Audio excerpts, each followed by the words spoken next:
faire un petit talk sur le rôle de CTO dans une entreprise. Le nom de la conf, c'était le véritable rôle d'un CTO. Je ne détiens pas la vérité, donc j'ai pris la liberté de décliner sur véritable. Mais c'est plus, l'idée, c'est plus de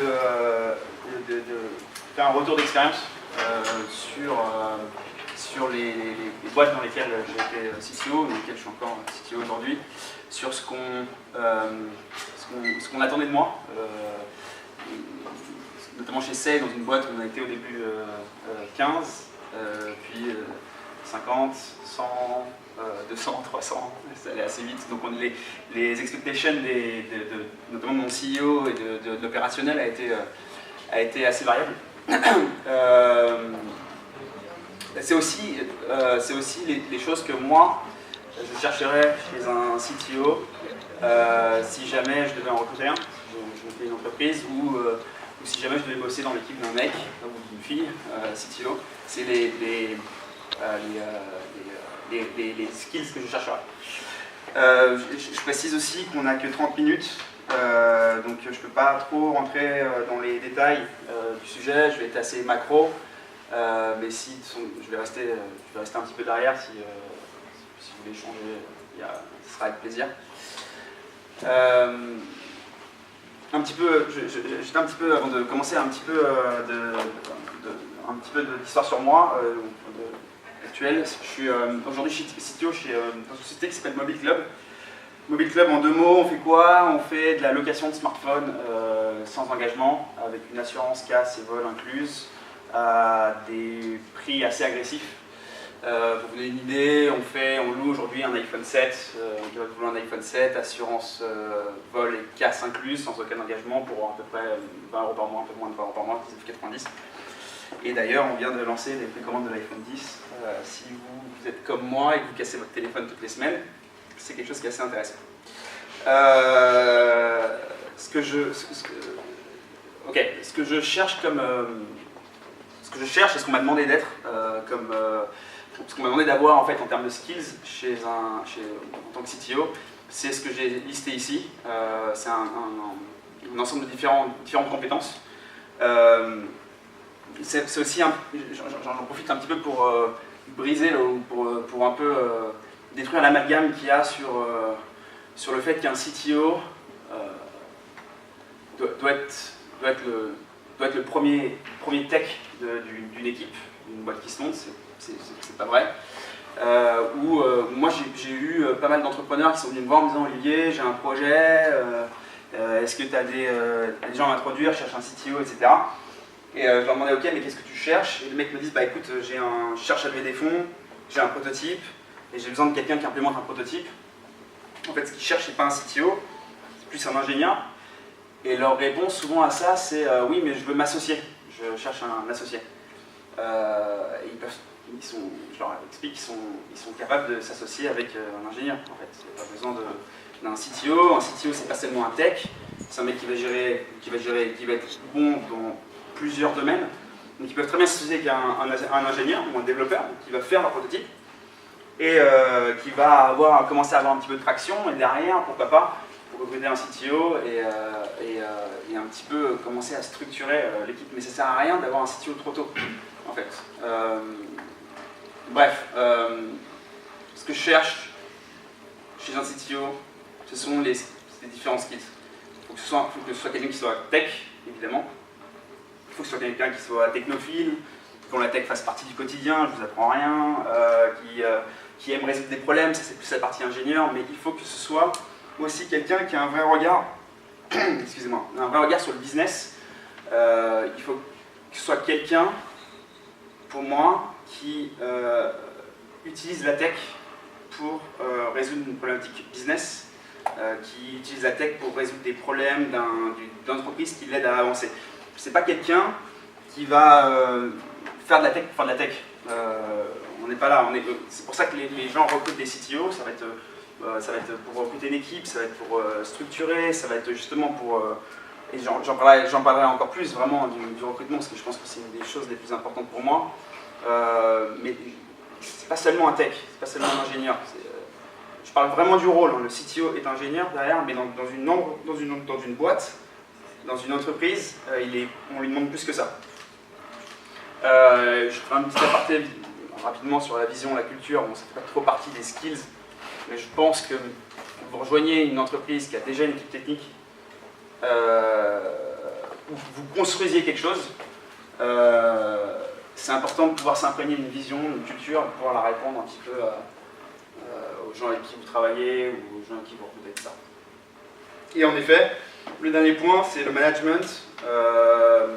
C'est quelque chose qui est souvent oublié ou mis de côté, mais tout CTO, peu importe la boîte, qu'elle soit très tech ou non tech, c'est quelque chose sur lequel le CTO va être amené. Forcément, on va être amené à faire du management, les équipes vont grossir, etc. Donc en fait, c'est quelque chose qu'il ne faut pas mettre de côté. C'est pas on ne va pas chercher quelqu'un de très technique, ça dépend encore une fois. Si vous faites une boîte sur de l'intelligence artificielle, par exemple, vous n'allez pas chercher le même profil de CTO que moi, par exemple, les boîtes dans lesquelles j'ai bossé, chez Save ou chez Mobile Club, on va chercher des CTO un peu plus qui ont des compétences un peu plus générales. Donc voilà, mais c'est quelque chose dont je vais parler un petit peu après. C'est pas ce bouton-là. En termes de tech, vous allez forcément chercher quelqu'un qui embrasse la technologie, qui est passionné par ça, qui cherche à résoudre des problèmes. Ça, c'est plutôt le côté, je dirais, ingénieur du côté CTO. Mais vous allez chercher quelqu'un, et c'est pas forcément facile à trouver, qui sait prendre ses responsabilités, notamment sur des choix stratégiques, mais aussi des choix sur la plateforme, le langage, la stack que vous allez utiliser. Alors, ça ne veut pas dire que vous imposez à vos équipes d'ingénieurs quel stack, quel langage utiliser. Moi, par exemple, j'ai eu la chance de bosser avec des vrais talents. Mais c'est plus quelque chose où vous allez débattre, tout le monde va apporter ses idées, on va utiliser tel langage, tel stack, tel framework, whatever, pour telle et telle raison, mais c'est à vous de trancher. C'est à vous de trancher pour la simple et bonne raison, c'est au CTO de trancher, parce que c'est lui qui est responsable de ce qui va se passer derrière, notamment des problèmes. Je vous en souhaite pas, mais il va y en avoir. Et c'est le CTO qu'on viendra voir en cas de problème. Et il n'y a rien de pire pour un CTO. Si Damien, mon CEO, vient me voir en me disant ouais, on a eu, je sais pas, pourquoi je passais à la télé, pourquoi le site était down, il n'y a rien de pire pour moi de dire bah c'est la faute de Duc, il a choisi tel framework ou tel langage. Ça c'est quelque chose qui est pas bon, et notamment, pardonnez-moi le langage, mais je vais me faire défoncer 2 fois. C'est-à-dire que je vais me faire défoncer parce que le truc est tombé, j'en ai pris la responsabilité, et je vais me faire défoncer parce que j'essaie de défausser la responsabilité sur quelqu'un de mon équipe.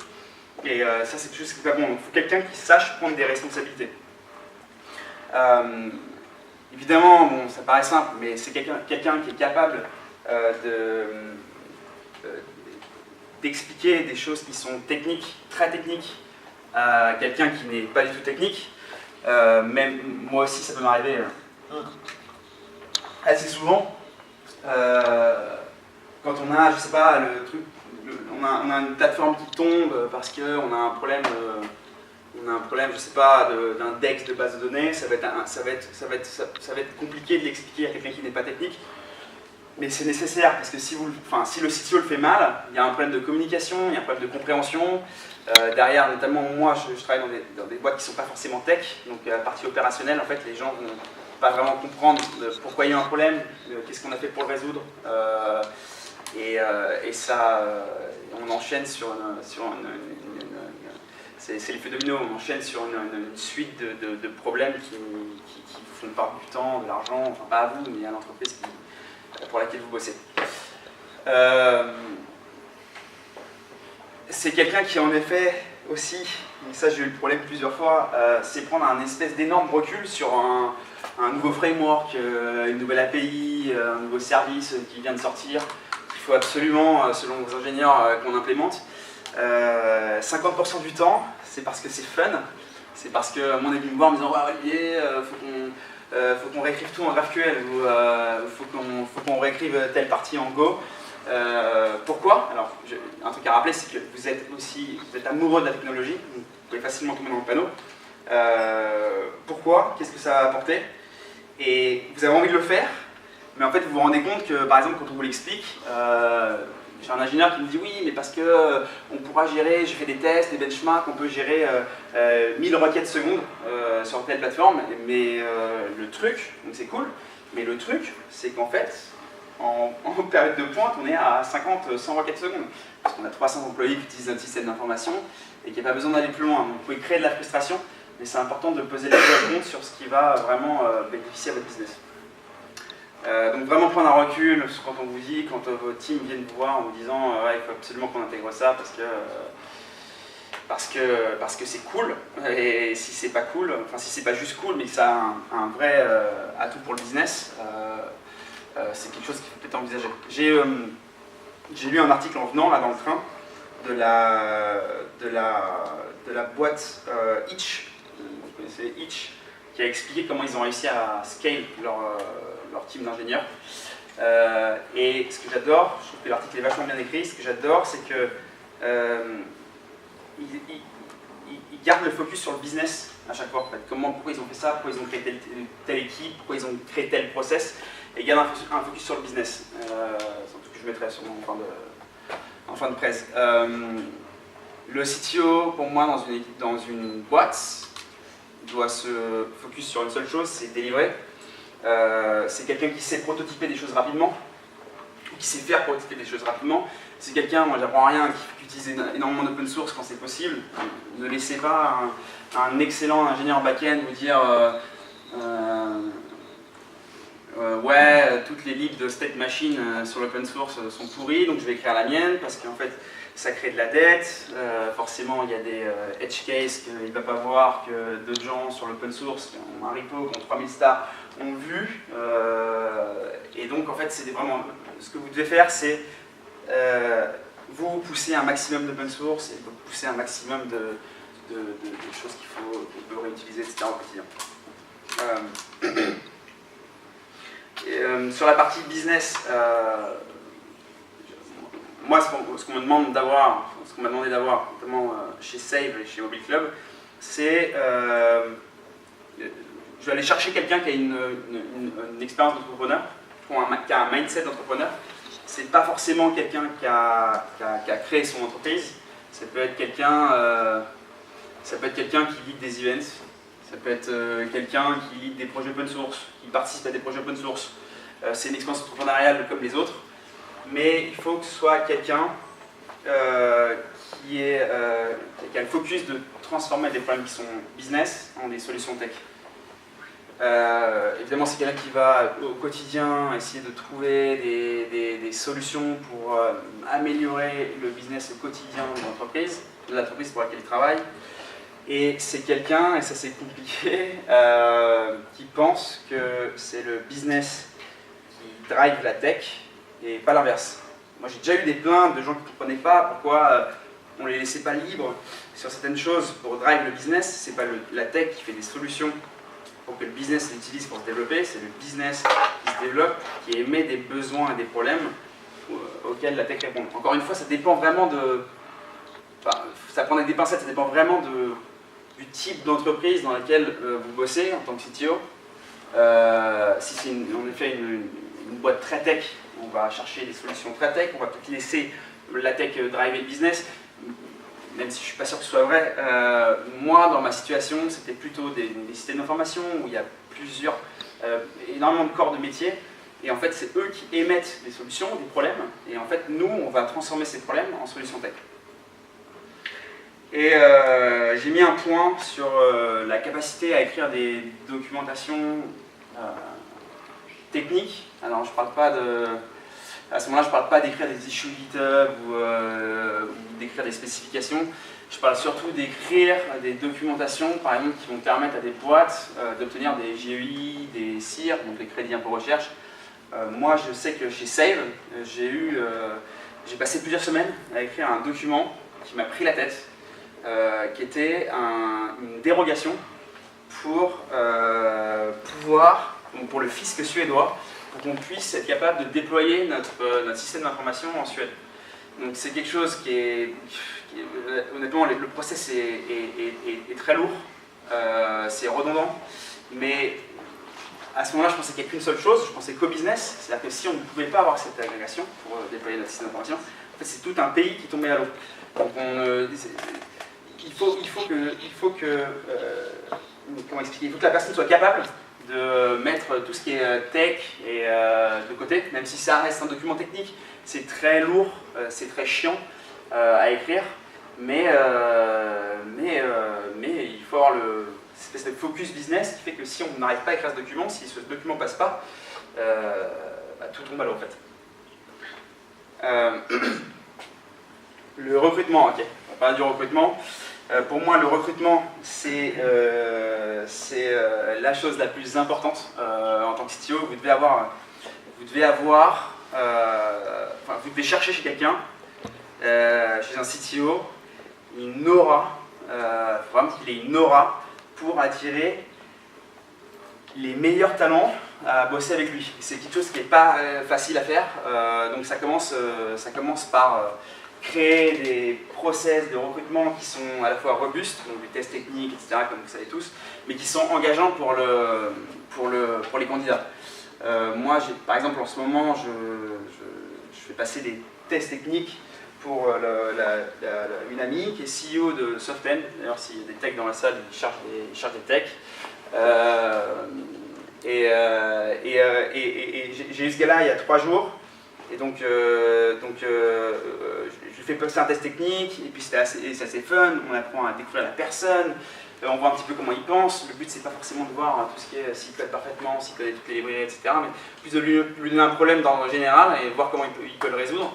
Et derrière, ce qui se passe, c'est que j'ai reçu un mail le lendemain de ce gars-là, qui était assez junior au final, mais qui me dit j'ai passé un super moment, c'était trop cool, c'était assez intéressant, etc. Vous pouvez être sûr que ce mec-là, il va parler à d'autres gens en disant j'ai passé un entretien tech avec le CTO de Mobile Club et c'était super sympa, c'était super intéressant, etc. Et donc ça va permettre de faire une espèce d'aimant pour attirer les talents. Un truc important, c'est pas évident, mais qui touche à l'ego notamment, c'est que un CTO doit toujours chercher des gens, doit vraiment avoir un focus de chercher des gens qui sont meilleurs que lui. Alors je m'explique. J'ai parlé à des CTO, j'ai présenté par exemple, il n'y a pas si longtemps que ça, un dev backend hors du commun à un CTO, et ça n'a pas marché. Et en fait, quand je débriefe avec le CTO, le mec m'explique, il me donne des excuses, mais en fait, je me rends compte d'une chose, c'est qu'en fait, il avait peur que le gars soit meilleur que lui.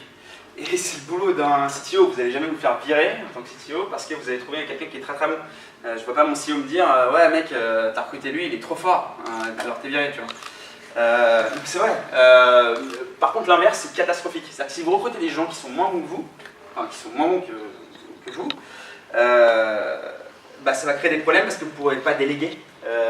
Quand vous allez déléguer, vous n'allez pas être à l'aise. Quand vous n'allez pas être à l'aise, ça va se voir, ça va remonter et ça va vous attirer beaucoup de problèmes. Notamment déjà au niveau des livrables, ça va être un problème. Et en plus de ça, les C-level, donc tout ce qui va être top management, va vous reprocher d'avoir recruté quelqu'un qui n'était pas à la hauteur. C'est pour ça que moi je cherche toujours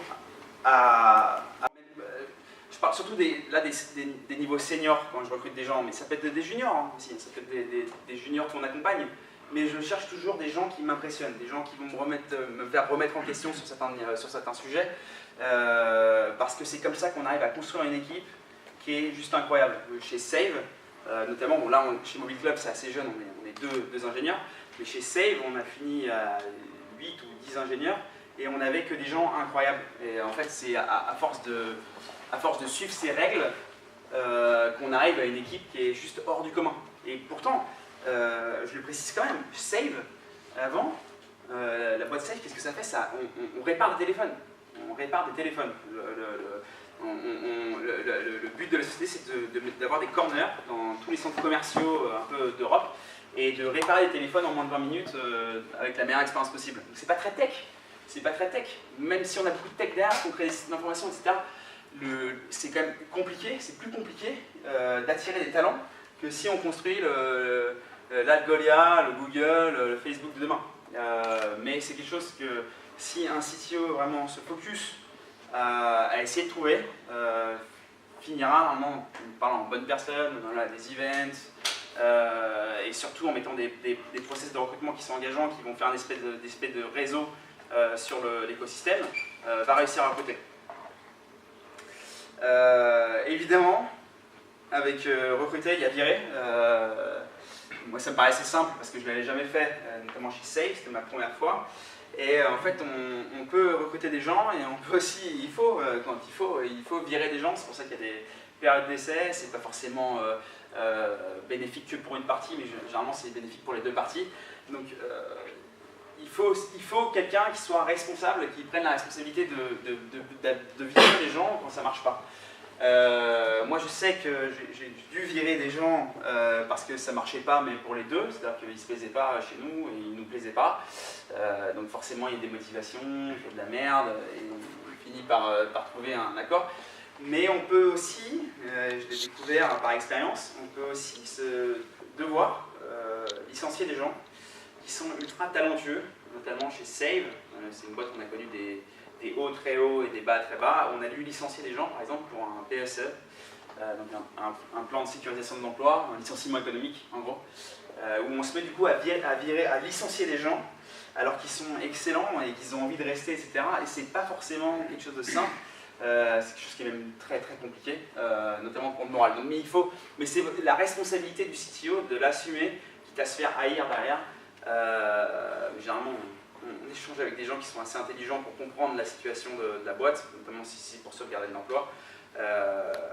Voilà, mais c'est une responsabilité en plus que doit prendre un CTO dans une entreprise.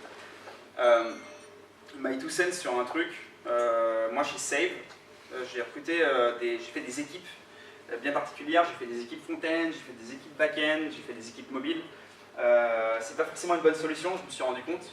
C'est pour ça que là je recommence sur une autre configuration. Je vais plutôt embaucher des gens full stack. C'est avec des gens qui peuvent bosser sur un truc de A à Z, qui vont pouvoir faire de l'interface du front jusqu'à la base de données.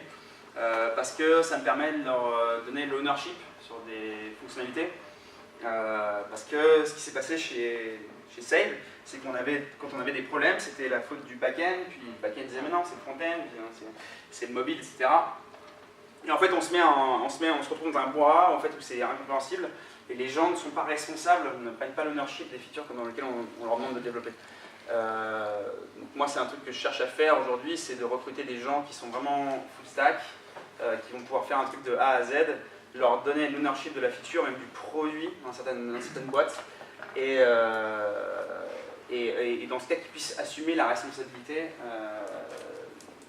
ou des bugs qui peuvent intervenir dans le produit ou dans la fonctionnalité. Non. Petit aparté sur la vision et sur la culture. C'est pas forcément un skill qu'il faut avoir, qu'il faut demander à un CTO, que vous rejoigniez une boîte qui a déjà une équipe technique, moi ça m'est pas arrivé, mais ou que vous montiez une boîte vraiment en tant que co-founder. Je pense que c'est important quand même de le spécifier, c'est important qu'un C-level, donc un CTO, arrive à absorber, à vraiment s'approprier la vision et la culture d'une boîte pour qu'il puisse le répandre à ses équipes et aux gens qui recrutent. C'est-à-dire que, comme j'ai dit avant, on est dans une guerre de talents. Quand vous recrutez des gens, vous voulez les players, etc. Donc même si vous arrivez à le faire, même si la problématique de votre boîte est intéressante, il faut aussi que l'environnement dans lequel ils résolvent le problème soit intéressant. Sinon, c'est des gens qui vont forcément, vu qu'on est dans une guerre de talents, vont partir ailleurs. Donc c'est quelque chose qu'il faut absolument s'approprier, que le CTO doit s'approprier. CTO ou n'importe quel manager de la boîte d'ailleurs. Pour ça, il faut absolument être transparent quand c'est possible, il faut communiquer. Alors, je sais que je n'ai pas été parfait à certains moments, mais j'en parlerai un petit peu après dans le management. Mais à moins que ce soit des décisions confidentielles, à chaque fois que vous avez une bonne nouvelle sur la boîte, une mauvaise nouvelle sur la boîte, c'est important, je pense, de le communiquer à vos équipes. Parce que en fait, ils voient que vous êtes transparent, derrière, ça peut les engager, etc. Et j'en parle un petit peu dans le management, un petit peu, mais quand vous faites pas ça, généralement, vous avez des feedbacks qui sont assez importants et qu'il faut prendre en compte. Et dans le cas où vous êtes évidemment co-founder, vous démarrez une boîte, je pense qu'il faut absolument construire la culture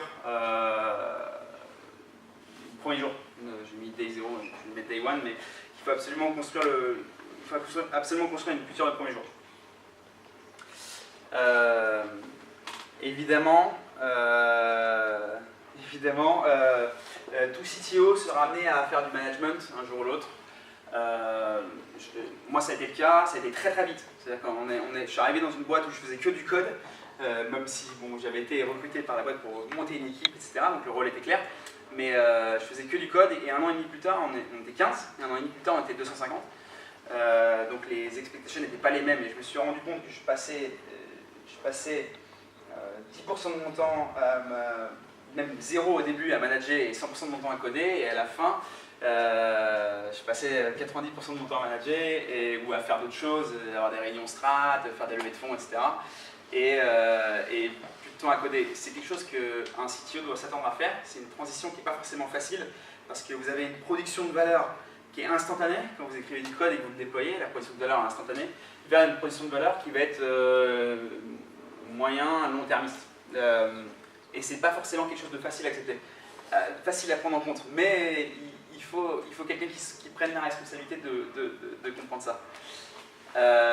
Évidemment, je pense que ça a fait ses preuves, mais c'est important de travailler en agile avec ses équipes. Vraiment, vous êtes à droite, à gauche, c'est important d'engager tout le monde et de ne pas avoir qu'il y ait des charges trop robustes. Il faut évidemment, comment je dirais, donner de la responsabilité aux gens, donner de l'ownership sur des features. C'est important de donner du pouvoir à vos équipes.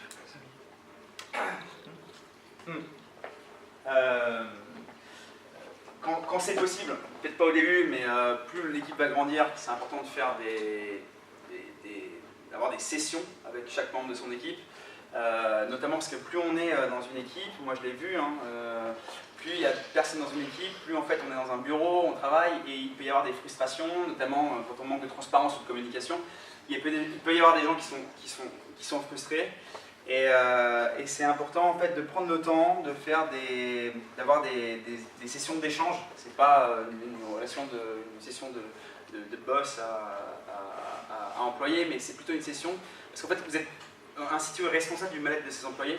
Donc c'est important de prendre la température, de prendre le feedback des employés et de ses ingénieurs et d'avoir des actions en fait en conséquence. Il faut aussi que, évidemment, en tant que manager, le CTO impose des règles qui soient claires pour tout le monde. Moi je l'ai vécu, c'est pas parce qu'on a tous eu un ingénieur qui est un peu hors du commun, j'en ai plusieurs, et du coup qui peuvent croire qu'ils ont des traitements préférentiels, etc. Ça crée de l'injustice, ça crée de l'incompréhension, il faut absolument que les règles soient claires pour tout le monde pour avoir une espèce de cohésion d'équipe, et c'est pas forcément au niveau de l'engineering, ça peut être au niveau de toute la boîte, c'est-à-dire que personne ne doit avoir de traitement de faveur, et je pensais que c'était clair pour moi, mais en fait j'ai appris par expérience qu'il y en a qui pouvaient se permettre des choses. C'est important de remettre à chaque fois un frame sur les employés pour que tout le monde soit au même niveau, et peu importe le niveau d'engagement dans l'entreprise, etc., il y a des règles, il faut que tout le monde puisse les respecter. Au final, un CTO doit se rappeler d'un truc, c'est que il aime la technologie autant que ses employés, mais il doit constamment, et ça c'est à la fois redondant et compliqué, mais il faut le faire, il faut constamment pousser à son équipe qu'en fait, vous êtes là, vous recrutez des gens et vous payez ces gens-là pour faire avancer un business. Vous n'êtes pas là pour faire juste de la technologie pour faire de la technologie. Vous êtes là pour résoudre des problématiques business, vous recrutez des gens pour résoudre des problématiques business, et c'est à vous, enfin c'est au CTO de faire la différence entre ok, on va faire de la technologie juste parce que c'est fun, et la technologie juste parce que ça aide à faire à avancer l'entreprise. Ok, je vais faire un petit TLDR rapidement. Donc, évidemment, ce qu'on cherche chez un CTO, c'est que ce soit un amoureux de la tech, qu'il aime résoudre des problèmes au quotidien, que ça fasse partie de son quotidien, la technologie, mais il faut pas seulement ça, il faut pas se profiter qu'il est ingénieur, il faut aussi qu'il ait une vraie vision sur le business, il faut qu'il ait un mindset d'entrepreneur, une expérience d'entrepreneur, peu importe s'il a créé sa boîte ou s'il a mené de l'open source, il faut qu'il se focus sur une seule chose et qu'il montre à son équipe une seule chose, c'est qu'il faut délivrer. Le but, c'est de faire avancer un business. Il faut que ce soit quelqu'un qui soit très bon dans le recrutement. Vous êtes accompagné généralement de RH, etc. Mais il faut quelqu'un qui ait une aura pour attirer des talents. Il faut quelqu'un qui soit quelqu'un qui construise une fondation et des process de recrutement qui soient très clairs et qui soient engageants pour les candidats. Et il faut évidemment, ce qui va te plaire, il faut savoir virer quand c'est nécessaire. Et le truc à ne pas oublier, évidemment, c'est que ce n'est pas seulement qu'un tech, il faut aussi, je pense, c'est une compétence qu'il faut avoir, c'est le management. Il faut avoir des skills de communication qui soient très clairs. Il faut absolument reprendre le feedback de son équipe, imposer un cadre qui soit clair et savoir donner de l'ownership et du pouvoir à ses équipes, à ses employés pour tirer tout le monde dans l'eau.